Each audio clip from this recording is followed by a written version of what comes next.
Welcome back to the Ancestral Findings podcast. Birth records can feel like a modern invention because we usually meet them as government certificates, neatly formatted and easy to file. The truth is, older and more uneven. People have always needed ways to preserve the fact of a birth, who a child belonged to, when that child arrived, and where the family stood in the community. Long before standardized certificates existed, births were tracked through household memory, religious documentation, and local record keeping. Knowing history helps you research better today because it explains why birth records look so different from one place to the next, and why an official certificate may not exist for an ancestor you are trying to document.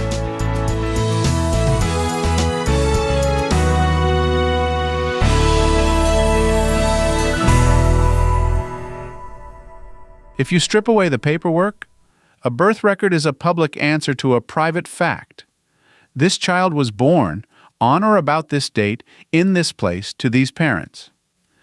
Every society has needed some version of that statement, even if it was not written down. Birth documentation grew out of recurring needs, identity and belonging, inheritance and property, taxation and labor, and religious or community membership. Those needs shaped what got recorded, who recorded it, and which details were considered important. In the earliest periods, the most common record of a birth was the family itself. Households needed to remember children in order, especially where inheritance and responsibility passed down through family lines. In many places, these details lived as oral memory long before they were written. When families did write them, the earliest forms were personal notes, lists, and family record books. Over time, these private records became recognizable sources for genealogists, including pages kept with household papers, and later the family Bible record pages many families used to track births, marriages, and deaths. These sources can preserve full names, exact dates, and sometimes maiden names. They can also be fragile, and entries were sometimes written long after the event, so you still need to weigh reliability and look for supporting evidence. Religious communities played a long-lasting role in preserving birth information. A child's arrival was tied to rituals of naming and membership, so churches and other faith communities documented these events as part of their responsibility to the community. This is why baptismal and christening records often become the most important birth substitutes in places and time periods where civil registration did not exist or was not enforced. A baptism entry is not always equal to a birth entry, since the rite may occur days, weeks, or years after the child was born. Even so, baptism records commonly preserve details that function as birth evidence: the child's name, the parents' names, a parish or residence, and sometimes sponsors or witnesses who were often relatives or close associates. As communities grew, local civil record keeping began to appear alongside religious documentation. Towns and counties needed to know who belonged, who could claim rights, and who was responsible for a child. Clerks sometimes recorded vital events in town books or local registers. Courts created records that mentioned children in the context of inheritance disputes, guardianships, apprenticeships, and other legal matters where age and parentage affected outcomes. These records were not created to preserve family history. They were created to manage community order. That is why early birth evidence is often scattered across different record types instead of living in one neat certificate. Early records were vulnerable. They were often written in a single copy, kept locally, and depended on the habits of individual clerks or clergy. Fire, war, floods, neglect, and relocation could erase decades of record keeping. Even where recording births was expected, compliance could be uneven. Two neighboring communities might have very different survival rates and record quality. Another reason is that record keeping did not always include everyone equally. Laws and local customs shaped who was recorded, where they were recorded, and how consistently those records were preserved.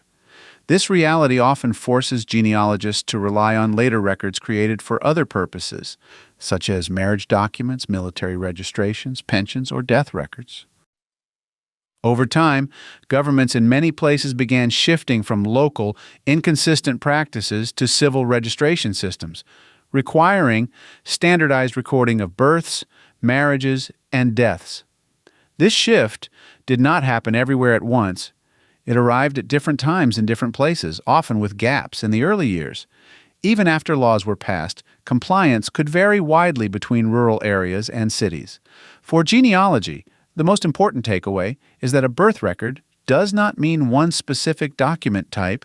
It means evidence of birth, and the form that evidence takes is shaped by time, place, law, and record-keeping culture. This historical view changes the question you ask. Instead of asking only, "Where is the birth certificate?" you start asking what counted as proof of birth here at this time.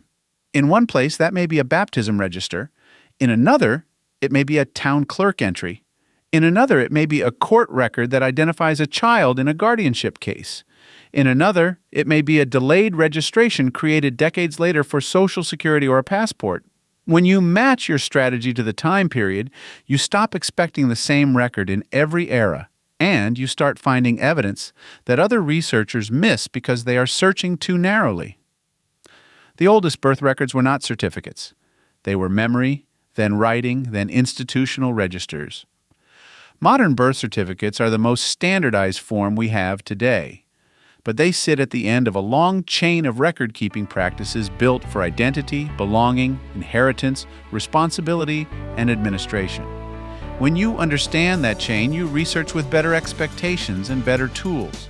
You stop treating missing birth records as a dead end, and you start treating the problem as a search for the right kind of evidence for the time and place. That approach is what makes birth records and birth record substitutes one of the strongest foundations you can build for your family history.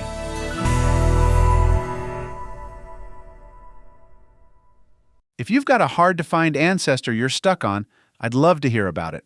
Just head over to ancestralfindings.com and click on Contact to send me a message. While you're there, take advantage of our free weekly genealogy lookups. Explore thousands of articles, and enjoy hundreds of podcast episodes. We've been helping family history researchers since 1995. And if you're looking for even more, check out our Genealogy Gold Q&A series over on Patreon. Thanks for listening, and as always, happy searching.